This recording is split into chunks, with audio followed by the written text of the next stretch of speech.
History Museum, and we've gone outside to explore the farm as well as the Swan House. Girls are super excited because it's a gorgeous day and the flowers are in bloom, the birds are chirping. It's gonna be a good time. If you haven't met us yet, hi, this is Andrew. I'm Alison. This is Kiara, Carolina, and our youngest, Chloe.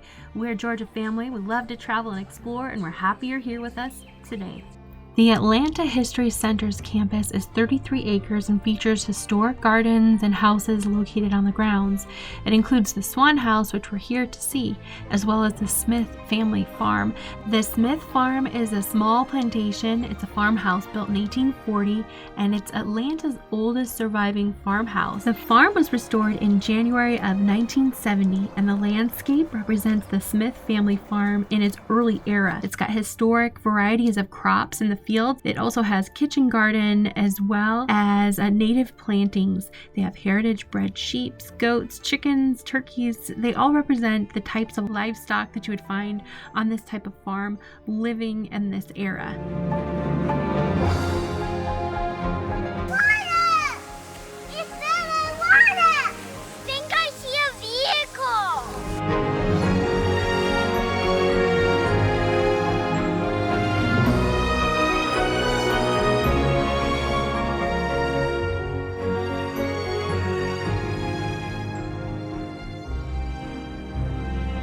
So we've made it to the Swan House here in Atlanta, Georgia, and the Swan House is a pretty special place, but we are sitting in this kind of a cute, cozy spot just above the driveway facing the house itself.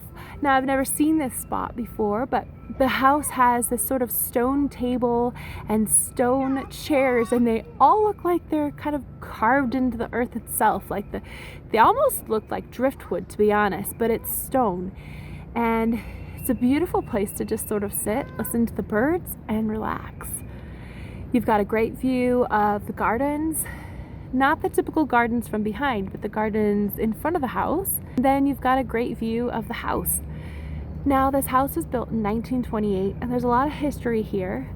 This house is preserved fairly well, and they've got 3 floors to it, 4 if you count the basement. We're probably just going to tour 3 of the main floors, and the girls and I are going to walk around the garden itself. So if you're up for a little bit of an adventure, I've got Chloe and Carolina with me today, and we're going to go and explore the Swan House.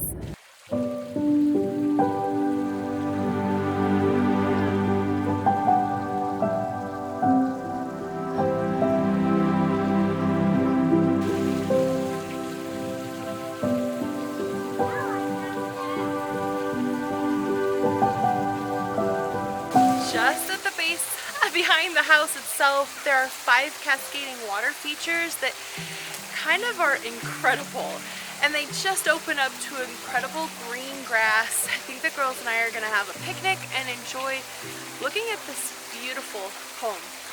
Reminiscent of the Renaissance architecture, you can find fountains outside the house. There's also broken pediments and Roman Doric columns on the portico, which were inspired by the Dunco Park in Yorkshire. Sculptures by the entrance representing the seasons of summer and autumn also contribute to the Italian villa feeling. Sitting in the shadow of the Swan House, having lunch, it's really evident why people would film movies. And movies like The Hunger Games, Little Darlings, and the Turner Classic Movies. They also had the 19th season of Amazing Race here. Plenty of movies have been filmed here, and it's definitely evident why.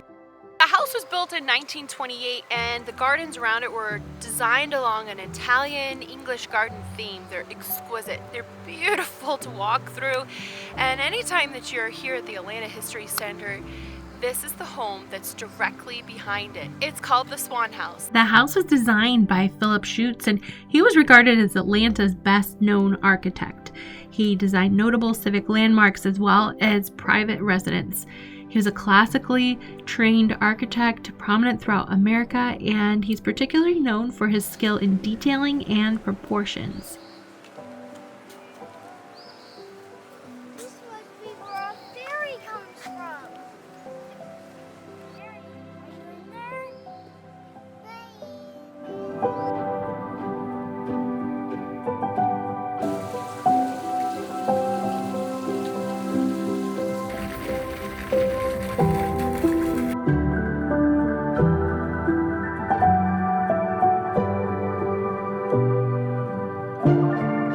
Inside the house itself, there's a vestibule, a library, a morning room, a dining room, and 4 bedrooms, a sitting room, a basement, and an apartment in the attic. Throughout the house, you'll find swans actually in placements under tables as well as columns, and part of the fun in looking at this house is trying to find all the swans. The interior decoration was the production and collaboration between Schultz and Emily Inman. Inman wanted to ensure that the house would be able to accommodate her collectible antiques. The details of the interior are in high relief so as to cast shadows throughout the house. Whether it's rainy day or a sunny day, coming through to explore the history of this house is always fascinating. And what's a cool thing here is that they have people that are dressed up in character, so you may happen to bump into somebody who's in character of one of the past residents or somebody who worked at the house itself. You'll be able to ask them questions and they'll be able to tell you more of the house's history. We didn't bump into anybody while we were there, but we sure did enjoy our time and really enjoyed this huge, massive kitchen and the grounds themselves.